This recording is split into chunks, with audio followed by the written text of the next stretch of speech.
m'entends pas ou quoi? Hi, I'm Rob and thanks for tuning in, and if you're new to this channel, welcome to East Coast Sailing. I'm sailing 600 nautical miles solo, travelling from my home port of Tollesbury to the Channel Islands. It's safe to say I've had more than my fair share of bad weather, and only having 2 weeks off to do this trip meant I had to push on in less than favourable conditions. And after 4 days of hard sailing, I eventually got to Lymington, which is the departure point ready for the big crossing. However, the boat developed a significant engine vibration which turned out to be the shaft alignment. Luckily, I managed to sort it the day before the crossing with the only good weather window. Today's episode covers the journey from Lymington all the way over to Alderney, which is 80 miles.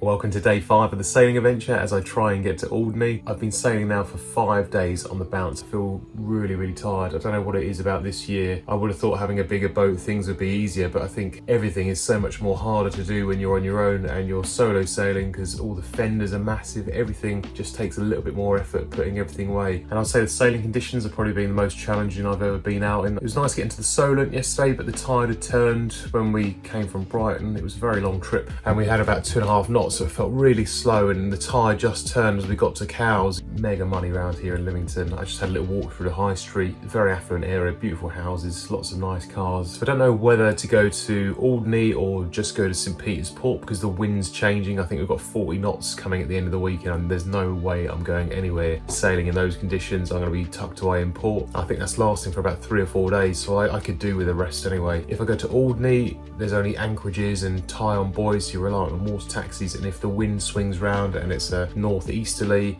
then I will be getting rolled around the anchorage. It's looking quite a gentle day. I think it's only about 12 knots, so it's going to be the calmest conditions. And for a bit more light to come out, I'm going to finish my coffee, pull in the fenders, and then get into the offshore sailing gear stuff, and I'm ready for the adventure.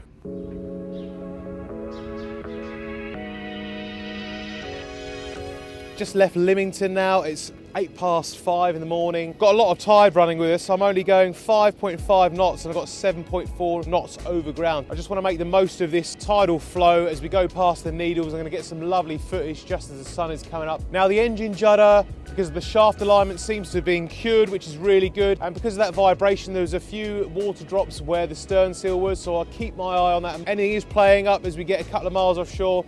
We'll just cut the trip and head back until we sort the issue, but I think it's all looking good to go.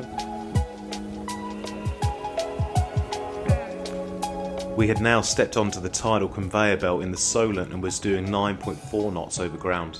We're just going past the Needles now, which is the final bit of land I'm going to see for 60 miles. I reckon I'm going to get into Alderney at about 2 or 3 o'clock, so still time to explore. But the weather's turning, it's going to be raining all tomorrow and very high winds. This is the Needles. It's probably the most spectacular landmark in England and I love it. I saw this about 2 years ago, but this is the 3rd time I've tried to do this journey, and if this happens today, it's going to be amazing. Got both sails fully out, auto tiller's doing its thing, and I can't wait to have some lovely beer in Alderney. And if I get this trip out of the way, I can get home quicker to see the family because I am missing them a hell of a lot, so wish me luck. We travel past Hurst Point Lighthouse as well as the castle.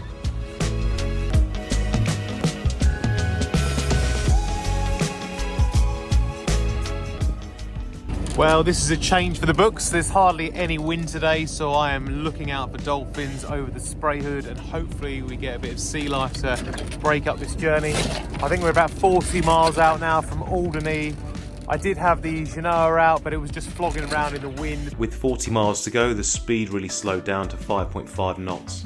I can see quite a few ships in the shipping lane, but no land in sight now, so I'm out here on my own. One other sailboat, I think, on the left in there going to Cherbourg, it looks like. I've just had my bowl of Cheerios, the spirits are high, still no wind, which is not a bad thing though after the sailing I've had recently. So you might be wondering, why would you even put your mainsail up? So if you're new to sailing and there's no wind, well, it acts like a baffle. So imagine these swells where you've got this gentle rocking and the boat will swing side to side. Having the mainsail up will stop it swinging so violently. It'll make it much more comfortable. And also, if you have your Genoa and your mainsail up, you could be under engine, and if you're thrashing it doing 6 knots, your sails will actually start to perform, so you'll hardly use any fuel. Right, we're now 30 miles from the Needles and we're 30 miles from Alderney, so we're halfway. And I'm going to celebrate by having one of my favourite beers, which is Bishop's Finger, as well as Odyssey Olives. I've managed to get the Genoa back out because there's enough wind to keep that full and it's not flogging around anymore. And we've picked up a little speed. So we seem to be doing about 6 knots. It's certainly not as quick as when we were going past the Needles at 9.5 knots, which was incredible. Mind you, that's the last thing you want when you're coming into Alderney though, because I've heard the races are terrible on springs. You can get 5 or 6 knots of tide. Luckily Evania can do about 7 knots under the engine, so we could outrun it a little bit. So cheers. A few moments later.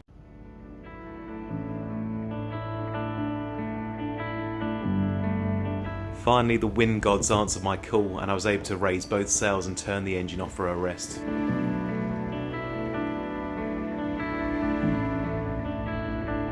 The final hurdle was the busy shipping lanes and eventually Alderney came into sight.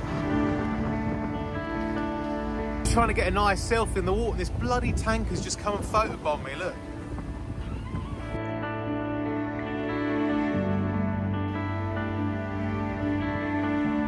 With only 15.5 nautical miles left to go, I could see the finish line and I could taste victory.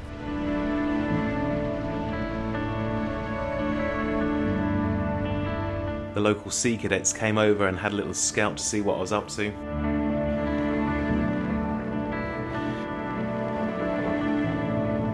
So we got Alderney on our nose now.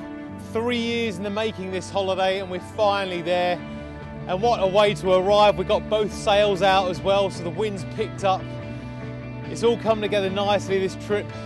I'm glad I've made it here safely as well. I've just radioed through and they do have buoys for the night, so I'm looking forward to getting on shore, having a little bit of grub and taking some lovely drone footage and getting in that sauna to enjoy a nice cold beer. An amazing trip. I've done it, yes!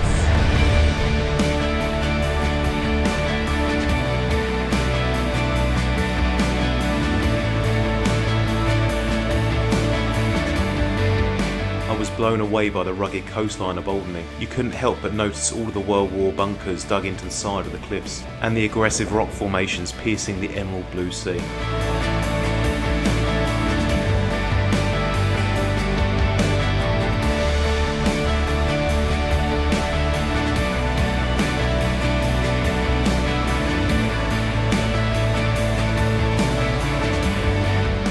Pulled into Bray Harbour at 4 o'clock in the afternoon, covering 80 miles in 11 hours with a respectable average speed of 7.27 miles per hour.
These videos wouldn't be possible without our generous sponsors, and today Atura Consultancy has stepped in. If anyone is unfortunate enough to be in a vehicle accident and requires repair assistance, make sure you contact Atura directly. The link's in the description. Make sure you mention Rob Sailing for £150 off your insurance excess. There's also 24-hour placement, recovery and free courtesy car and lifetime repair guarantee and nationwide coverage. Thanks for watching East Coast Sailing, and if you've enjoyed today's episode, please hit the like button, subscribe to the channel and turn on notifications to get the latest episodes. Come and join me next week as I give you the full Sailor's Guide to Alderney.